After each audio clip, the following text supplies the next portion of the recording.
After my sister, the golden child of our family, died in an accident. My parents' grief was a raw, open wound. But I had stumbled onto her anonymous online journal, and I knew the truth. She hadn't died. She had faked her own death. I was about to show my parents to end their suffering when I overheard my mother's choked whisper to my father through their half-closed door. "The one who should be gone is still here," she said, her voice cracking. "And the one who had a future is gone." My stomach dropped.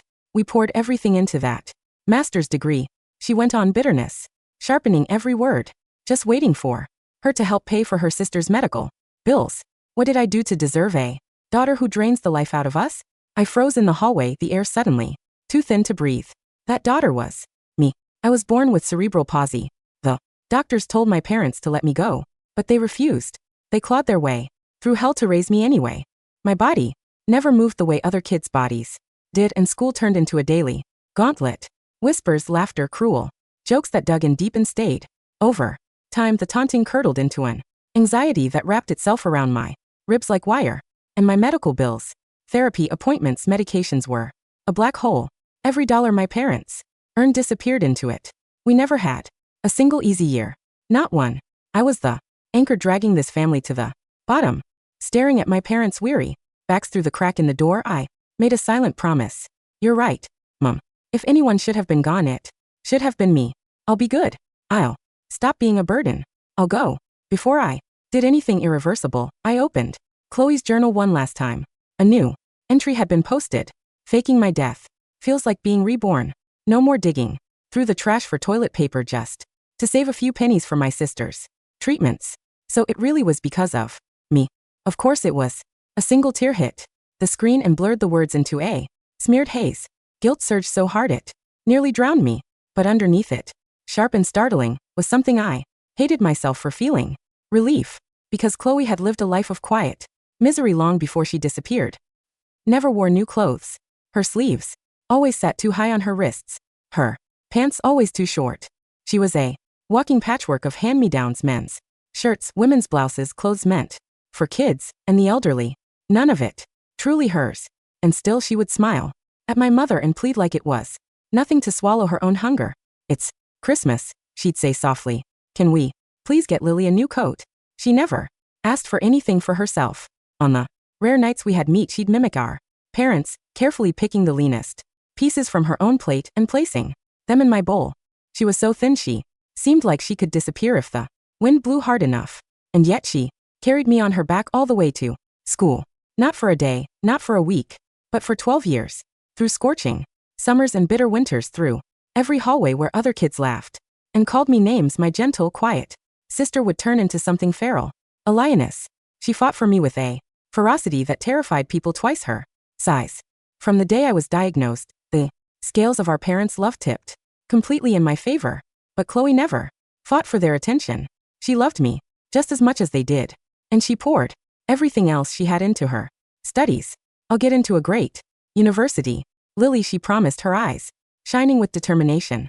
"I'm going to make life good for all of us." Everyone. Chloe was my parents' pride. The single flickering flame of hope in our broken home. My hand trembled as I typed a private message to the account I prayed was still hers. "Chloe, thank you for loving me all these years. I'm sorry you got stuck with a sister like me. I'm tired. I want to go somewhere I can finally rest. Come home, Chloe, please." My vision swam. The screen became a smear of light and water. My fingers felt clumsy and distant as I wiped my sleeve over the glass and closed the app. In my drawer was a small bottle I'd been collecting little by little for months. Medication left over from bad nights. Pills I'd tucked away with a horrible kind of patience. I told myself it was just in case. A secret exit. Something I didn't really plan to use. Until I did. Before the end, I wrote 2 sentences for my parents. A final apology. "Mom, Dad, I'm sorry my life dragged you all into the mud. I can't hold on anymore. I have to let go. Please don't cry." There were a million things I wanted to say, but the words wouldn't cool me. My hands shook as I set the note on my nightstand where they couldn't miss it. Then I laid down, pulled the covers up to my chin, and stared into the dark until it finally stared back. "Goodbye, Mom. Goodbye, Dad. Goodbye, Chloe." That night my soul drifted through our small, silent apartment, weightless and numb. The quiet broke only when the front door opened. Lily, my mother called, her voice heavy with exhaustion. She tried to sound normal, but it kept cracking at the edges. Are you hungry? I got chicken wings. I'll make them the way you like. The soy glaze ones. She called toward the room. Chloe and I used to share, then moved into the kitchen. My father was curled on the sofa, shaking a rough flu, rattling his chest with every cough. My heart clenched at the sight of him, his hair now more white than black, his face mapped with worry, his body thin and frail beneath clothes worn past their time. I could still remember when he'd been the most handsome man in our neighborhood. The guy Mom smiled at and teens whispered about. My mother poked her head out of the kitchen, her expression softening. You need medicine, she said. This family depends on you. You can't afford to fall apart. My father didn't open his eyes. He just hugged himself tighter. I'm fine, he tried voice. He pushed himself up, legs trembling, and shuffled toward their bedroom. I'll just sweat it out, he muttered. He collapsed onto their lumpy mattress and pulled every heavy piece of clothing in the house over himself, a makeshift mountain of fabric. And then, so quietly I almost missed it, he whispered. That money's better spent on Lily's treatments. A long shuddering sigh left him. I floated beside the bed, grief streaming through me in a way I couldn't physically express anymore. His shoulders began to shake. He pressed his face into the pillow, trying to bury the sound so my mother and I wouldn't hear. Chloe, he whispered, broken. My brilliant, beautiful girl. How could this happen? His voice shattered again. God, if you had to take one of my daughters, why did it have to be her? I reached out to rub his back. My hand passed straight through him. It's okay, I whispered, but my words vanished into the air. I'm gone now. You and Mom don't have to suffer anymore. Maybe Chloe will come home. He couldn't hear me. He cried until my mother came in to tell him dinner was ready. He wiped his face, fast swallowed it down the same way he swallowed everything. She didn't suspect he'd been crying at all. Not hungry, he said. Just call Lily. My mother sighed and walked toward my room. She pushed the door open and saw me, tucked beneath the covers. Lily, she called. Softer now. Time to eat. I made your favorite chicken wings. Silence. I didn't move. She tried again. Patience thinning. Lily. Nothing. Frustration flared, hot and sharp. Are you listening to me? She snapped. Or are you dead in there? I work myself to the bone day after day, and this is the thanks I get. Can't you give me one moment of peace? Must you always be in bed like a lump? Her voice rose with every word, and somewhere inside the anger was a crack, widening into something else. I'm talking to you, she shouted. Do you hear me? The whole family is falling apart, and all you can do is sleep. Then her voice broke completely. It should have been you, she sobbed. Then I could fall apart too, and we'd all finally be free. Tears streamed down her face. Swiped at them with the back of her hand, like she was furious at herself for having them. I rushed forward on instinct to hug her, to hold her the way I used to when she cried in the dark. My arms closed around air. I'm sorry, whispered helpless. Mom, I'm so sorry. I knew she didn't hate me. Not really. It was my illness. She hated the relentless burden that had tormented them for 26 years. She stormed out of the room and collapsed into a chair by our rickety dining table, weeping into her hands. On the table sat 3 bowls of rice, a small plate with 2 glistening chicken wings, and a side of homemade pickles. The wings were for me. My mother only ever bought 2. At first, the butcher had sneered. Who buys just 2 wings? My mother would offer a tight, embarrassed smile. Over time, he learned about our family. He stopped making comments. Sometimes he even slipped in ginger or scallions for free. When Chloe was still here, her eyes would practically widen with longing at those wings. But she'd always force a smile and say, you have them, Lily. I don't even like them. I had asked her, once, small and bitter, doesn't it make you sad that Mom and Dad love me more? Chloe had laughed like I'd asked the most obvious question in the world. Of course not, she said. What's there to be sad about? They take care of you more. Sure, but they paid for my education. Didn't they? Getting me through school cost a fortune. I never felt like I was losing. Remembering that smile hurt like a blade turning in my chest. If it weren't for my body, if it weren't for me, our family could have had a good life. Mom and Dad both worked 2 jobs. Construction during the day, washing dishes at a restaurant at night. Together, they brought in just enough to almost feel normal until the bills showed up. My physical therapy alone cost more than our rent. There were programs that helped, but my mother insisted the private clinic had better results. For 26 years, rain or shine, she took me there and brought me home. Then there was the anxiety, the depression, therapy sessions multiple times a week, medication. My mother never hesitated, and it meant that when Chloe went to college there was no money left for her living expenses. She worked multiple jobs while studying full-time. Because of me, every person in my family was trapped in their own private hell. I'd reached a breaking point before, more than once, and every time they had found me in time and pulled me back. This time they didn't. I remembered my grandma taking a bus for hours from her town to bring us eggs from her backyard, chickens. She saw what my illness was doing to my mother, how it was grinding her down to nothing. One day she couldn't take it anymore. You have two choices, she told my mother, voice shaking with love and desperation. Either you leave that child somewhere, or you leave your husband and remarry. You're still young. Your life shouldn't be over because it's hard. If you won't feel sorry for yourself, then I'll feel sorry for you. You're my daughter. You're my flesh and blood. My mother refused to listen. They fought so badly that my grandma never visited again. Just like that, my mother lost her own mother too. That night, after covering the plate of chicken wings, my mother went to bed. Before she closed their door, she called once toward my room, weary and flat. The food is on the table. If you get hungry, get up and eat it yourself. No response. This time she didn't explode. She just gave up. The next morning my father's flu was worse, but he still had to be on the job site before sunrise. He barely had strength left, yet he pulled himself upright anyway. I wanted to scream. I threw myself in front of them. An invisible, frantic ghost. Dad, Mom, please just pull back the blanket. Just look. I'm already gone. My mother glanced at the untouched rice and wings on the table and shouted toward my room. Lily, what is this new tantrum? Why didn't you eat last night? Your father and I are leaving for work.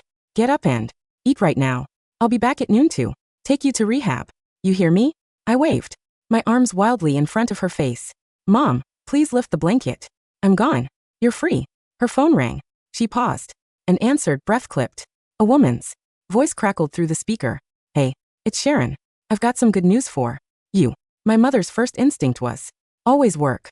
Is there a job opening? No, not that. Sharon hesitated. It's my friend's son. He's 35 and not married. Decent family, just an ordinary guy.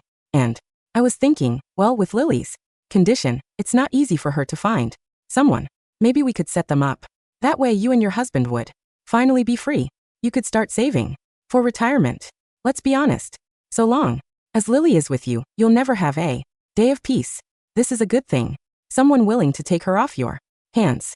The color drained from my mother's face. For a woman who was usually composed, her voice turned to pure venom. You must have a lot of free time, she hissed, sticking your nose in my family's business. Worry about your own house. My daughter isn't something you can hand off like a box. She ended the call with a sharp shaking motion. This wasn't the first time people had tried to set me up. The men were always the ones society decided were acceptable matches for someone like me. Men with their own struggles, their own limitations. People talked like my life was a problem that needed to be transferred, like a burden someone else could be paid to carry. But my parents could never bear the thought of me being mistreated in someone else's home. So they stayed. They held on. They carried the unbearable. I wrapped my arms around my mother, a useless, spectral hug. Why couldn't a woman this good have been blessed with two healthy daughters? Mother turned her anger toward my room. Lily, for God's sake, can't you be more considerate? Stop with these moods. I know I've been distracted because of your sister. I've been out of my mind with grief. Don't be angry, okay? Or you'll make me angry too. Her voice softened at the end, almost pleading. I'm leaving for work, she said. And if that food is still on the table when I get back, you'll have me to answer to. She saw nothing. At noon precise, as an alarm, my mother returned. She hurried into the kitchen, shouting as she cooked. Lily, time for the rehab center. Get ready. She stir-fried vegetables with practice speed. The rice was already packed in a thermos, ready for me to eat later. When she stepped out and saw last night's meal still untouched, something in her snapped. She stormed into my room, face tight with impatience.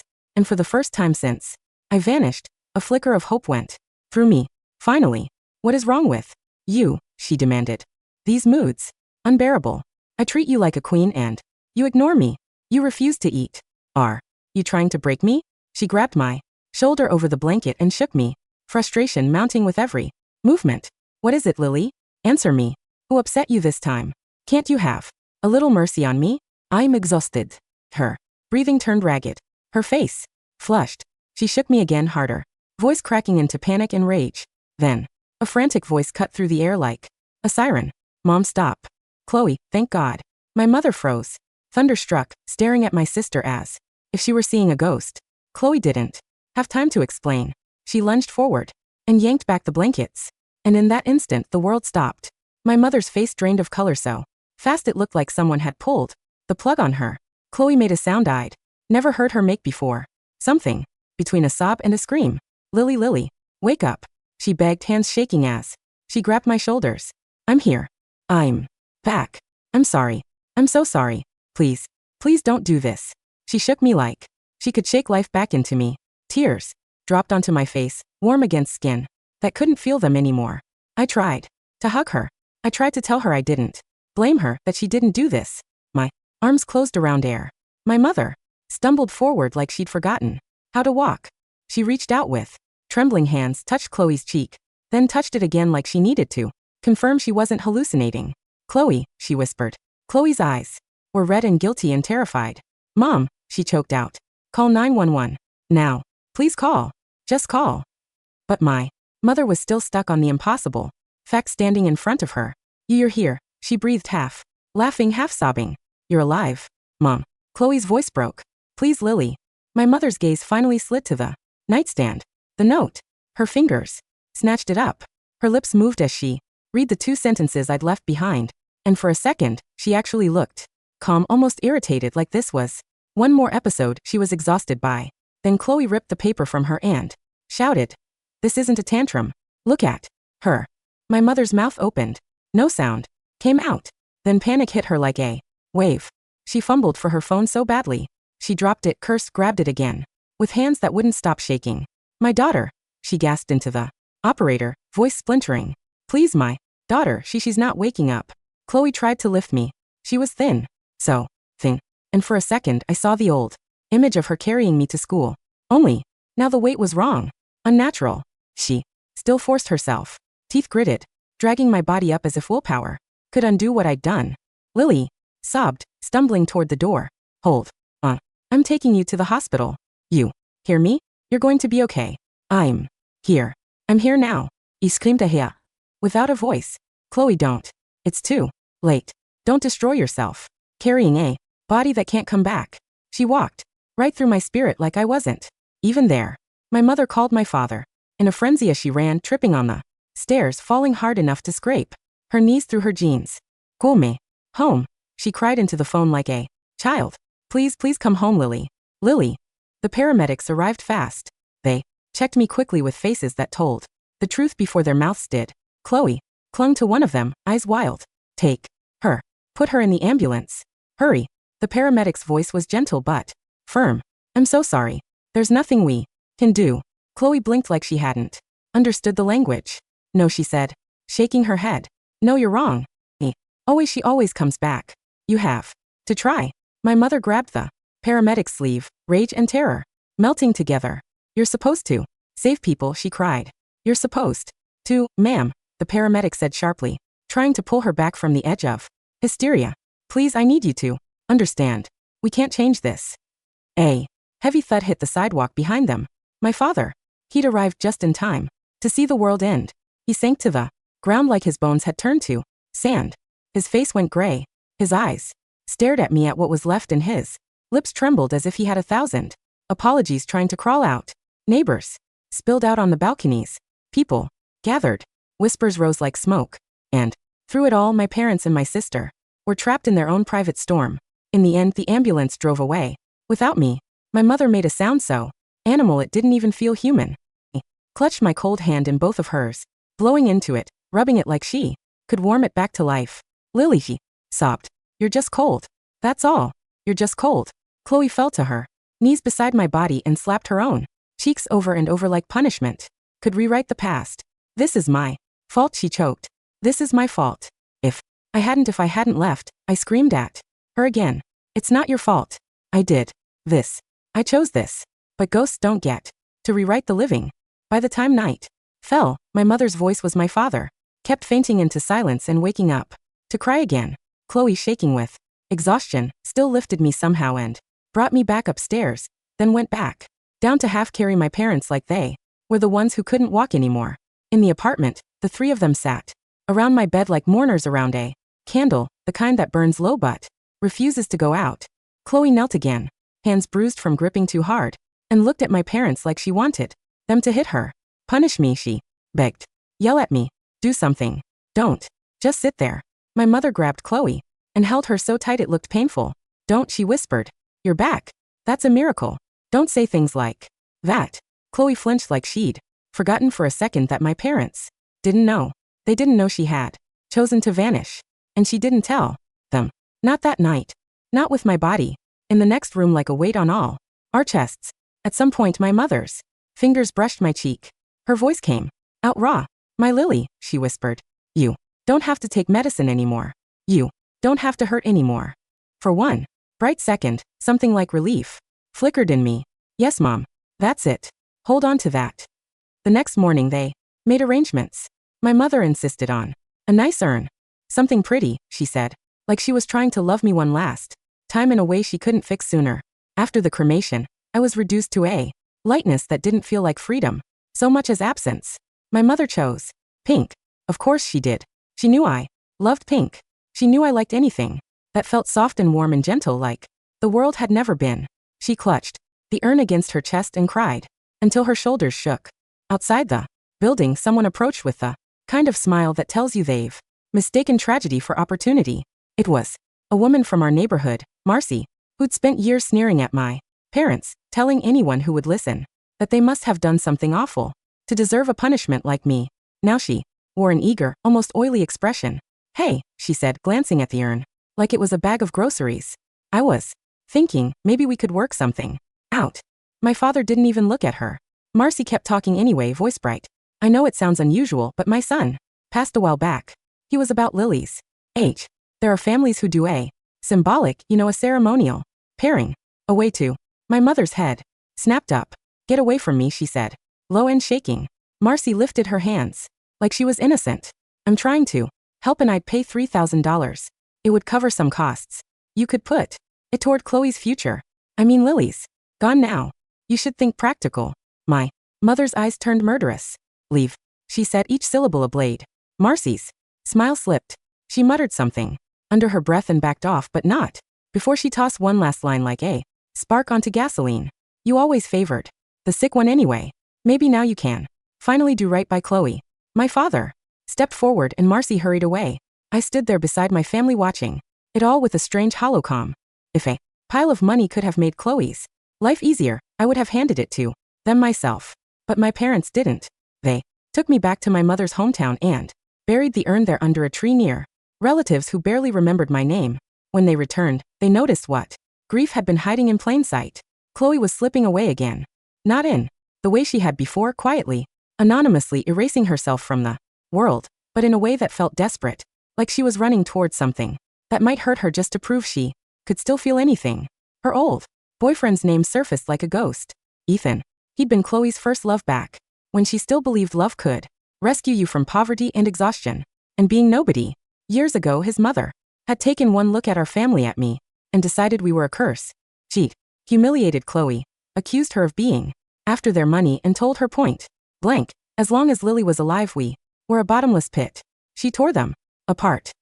Now, with me gone and Chloe holding a master's degree and a future in her hands, that same woman came sniffing around our door like she'd always belonged there. She showed up with a smile too wide, eyes too bright, like she was excited for the wrong reasons. Chloe, she chirped. Oh my God, you're alive. Thank goodness. Look, I'm sorry about everything. Truly, but Ethan never stopped thinking about you. My mother's grief cracked into fury. My daughter just died, she hissed, shoving the woman back toward the hallway. How dare you come here and talk about your son like this is a party invitation? Get out. Get out of my home. The woman's face tightened, but she forced that smile back on. I'm trying to help. If Chloe and Ethan get back together, our family can help with the funeral expenses. My mother lunged like she was going to grab something sharp from the kitchen. Chloe's voice sliced through the room. Suddenly loud. Suddenly hard. No, Chloe said, eyes blazing. I will never be with Ethan again. Not ever. The woman's smile finally died. Chloe pointed at her like she was putting her on trial. You didn't come here for love. Chloe snapped. You came here because you think my sister is gone, so I'm worth something again. Because you think I'm a degree and a paycheck you can attach your son to. The woman sputtered, cheeks burning. Chloe's voice shook, but it didn't break. Get out. When the door slammed, my parents turned on Chloe, terrified. Don't contact him, my mother said, voice sharp with warning. Promise me. Chloe swallowed, eyes glassy. I promise, she said. And yet, the promise didn't settle the storm. Days later, my parents caught the way. Chloe kept glancing at her phone. The way she'd put on shoes like she had somewhere to be, then hesitate, then pretend it was nothing. On the third time my mother snapped. She dragged a chair to the front door and sat there, like a guard. In her hand was a bottle. From under the sink, something meant for pests, not people. If you walk out that door to go to him, my mother said, voice trembling, I'll do something I can't take back. My father stood behind her, face twisted with rage and fear. If you don't listen, he said, voice low, then you don't have a father. I floated between them, panic rising, even though my heart didn't beat anymore. Please, please don't do this. Please don't break each other. Chloe stared at them like she was seeing the full shape of her own life for the first time. The beautiful daughter, the scholarship kid, the one who never asked for candy, the one who smiled through hunger, the one who carried a sick sister for 12 years and still said, it's fine. It's fine. Her hands clenched at her sides. Then she exploded. So it's like that? Chloe said, voice shaking. Is it always like that? Everything I want is wrong unless you approve it. My mother blinked, startled. Chloe's eyes filled, but her voice sharpened, turning all that pain into something dangerous. Lily could do anything, she said, bitter and raw. Anything. And you'd wrap her in blankets and say it's okay. But when it's me, you threaten to die. You threaten to erase me. The air in the apartment went freezing. My father stared at Chloe like she'd slapped him. My mother's lips parted. Are you blaming us? She whispered. Chloe flinched like she hadn't meant to say it out loud, but the dam was already broken, and everything she'd swallowed for years came rushing out. How can you say you weren't unfair? Chloe cried. You're both her parents. She got the love I begged for in silence. I didn't want more than her. I didn't. She was my sister. I loved her. I would have died for her. She pressed a hand to her chest like it hurt to breathe. But you never saw me, she said, voice rising. Not really. I never had new clothes. I never ate until I was full. I pretended I didn't like chicken wings because I couldn't stand watching you give her the best pieces while I smiled like a saint. I thought I didn't care. I convinced myself I didn't care. Her words came faster, sharper. I picked up her lollipop sticks and tasted the leftover sugar like it was a treat. I ate scraps because I was ashamed to be hungry. And you saw it. You both saw it. My mother's face crumpled like paper. Chloe laughed, once bitter and broken. You praised me for being mature. You paid for my education and called it love, but it was always a plan. You wanted me to succeed so I could keep carrying her. You were willing to ruin my whole life as long as Lily didn't suffer. My father's eyes flashed, hurt turning to anger. That's not. It is. Chloe snapped. It is. And that's why I left. My mother went still. Left. Chloe's breathing stuttered. She hesitated just 1 second, then said it anyway, like she was done protecting anyone that day. You thought I died? Said, voice low, steady. I didn't. I disappeared on purpose. I wanted out. I wanted to breathe. I wanted to stop being trapped in this house like my whole life existed for someone else's survival. My mother staggered back like she'd been punched. You faked? Her voice cracked. You faked your death? Chloe's eyes burned. Yes. My father looked at her like she was a stranger. Then Chloe's face twisted with something else. Guilt, grief, terror, and she added, quiet. I wasn't going to come back. My mother's mouth trembled. Then, why are you here? Chloe swallowed hard. Because Lily messaged me. She whispered. She said she was going to end everything. My mother's eyes snapped wider. Her gaze sharpened into something terrifying. You let her believe she was the reason, my mother said, voice shaking with rage. You let her? No. Chloe said quickly. No, I never My mother's grief turned into a weapon. So, she found out. My mother hissed. She found out you left because of her and she couldn't take it. Chloe shook her head desperate. She didn't. But the guilt on Chloe's face was all my mother needed to see. The slap came fast. A sharp sound like a door slamming. Chloe's head snapped to the side. Tears jumped into her eyes. You killed your sister, my mother said, trembling all over. How could you? How could you be that cruel? No, I tried to scream. No. She didn't kill me. I did this to myself. I did this because I heard you, because I believed you, because I was tired. Chloe stumbled back, hand pressed to her cheek. Her eyes were wet, but they were also empty. I didn't, she whispered. My father stepped forward, furious, wounded beyond words. If you walk out that door, he said, voice shaking, you don't come back. Chloe stared at them. Then she turned and ran. I chased her like a shadow. She ended up in a fried chicken place 2 blocks away. She ordered 2 plates of wings, like she was trying to fill a hole that had been carved into her. She ate with tears sliding down her face, not caring who stared, not caring who whispered. I sat beside her, sobbing without sound. All those years, all those times I offered her half my wings. All those times she pushed my plate back and scolded me gently. I don't like them, Lily. Like it was a lesson I needed to learn. I believed her. I was so stupid.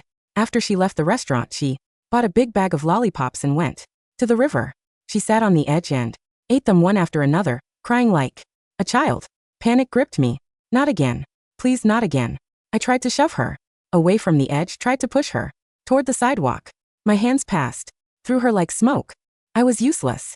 A ghost who couldn't even protect the only person who had ever been fierce for me. Then her phone buzzed. A message from Ethan's mother. Chloe's eyes fixed on the screen and whatever was left in her collapsed. She covered her mouth with her hand. Her shoulders shook. The message said Ethan had reached a breaking point, that he had done something he couldn't undo, that he'd left a note. Chloe stared at the words until they blurred.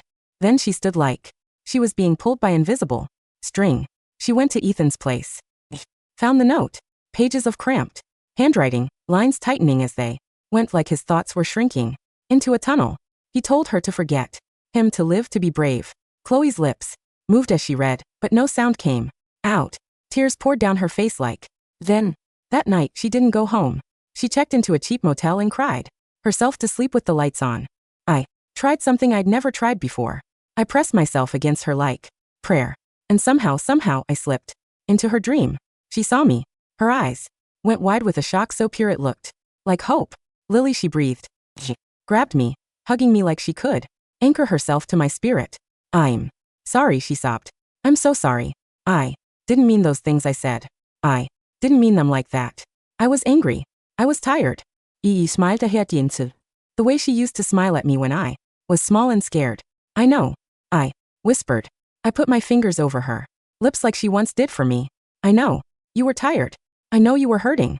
Her eyes squeezed shut. I came back for you, she choked. I came back and you were. I chose it. I told her softly. Don't carry that. Please don't. She shook her head, tears spilling over. Go home, I begged. Don't hate Mom and Dad. They love you too. They're just broken. And now you're all they have. Chloe's hands clutched my sleeves like she could keep me there. Come back, she whispered. Please, Lily. I have so many things I need to say. Please. The dream began to thin the way morning light, then shadows. I reached for her cheek one last time. Then I slipped away and fell into my mother's dream. She was standing in our kitchen, hands red from scrubbing something that wouldn't come clean. Mom, I whispered. She turned so fast she almost fell. Her face crumpled with joy and agony. Lily, she sobbed. Baby, come back. I can't, I told her, voice shaking. But listen to me. Please don't punish Chloe. She didn't kill me. She's not the villain in your story. My mother shook her head, violently, tears flying. But she left. She came back, I said. And that matters. Love her. Hold her. Let her live. My mother reached for me with both hands like she could drag me back into the world. I will, she cried. I'll do whatever you want. Just stay. The dream snapped like a thread. I fell again into my father's dream. He was sitting on the edge of his bed, head in his hands, the way he had sat 100 times in real life. He looked up when he saw me and didn't even question it. His eyes went red instantly. Hey, he whispered, voice breaking. Hey, Dad. I said. He tried to smile. It was the saddest thing I'd ever seen. Are you okay? He asked like I was the one who needed reassurance. Do you have enough? Do you need anything? It was such a father question, even across the border of death, that something in me warmed and cracked at the same time. I'm okay, I told him. But you have to take care of Mom, and you have to take care of Chloe. She's not your enemy. She's your daughter. He nodded fast like a child, being scolded, wiping his face with the back of his hand. I will, he whispered. I will, Lily. I swear. Then morning came, and dreams dissolved. The next day my parents woke up with swollen eyes and raw throats and a strange fragile purpose. They were about to leave the apartment to look for Chloe when the door opened. Chloe walked in carrying bags, fruit my parents liked and the kind of paper offerings my family still bought. Out of habit, because grief makes you superstitious and desperate. The three of them froze, and then in the same second, all their faces crumpled. My mother rushed forward and wrapped Chloe in her arms like she was terrified Chloe might vanish again. I'm sorry. Sobbed into Chloe's hair. I'm sorry, Chloe. Your father and I, we ignored you.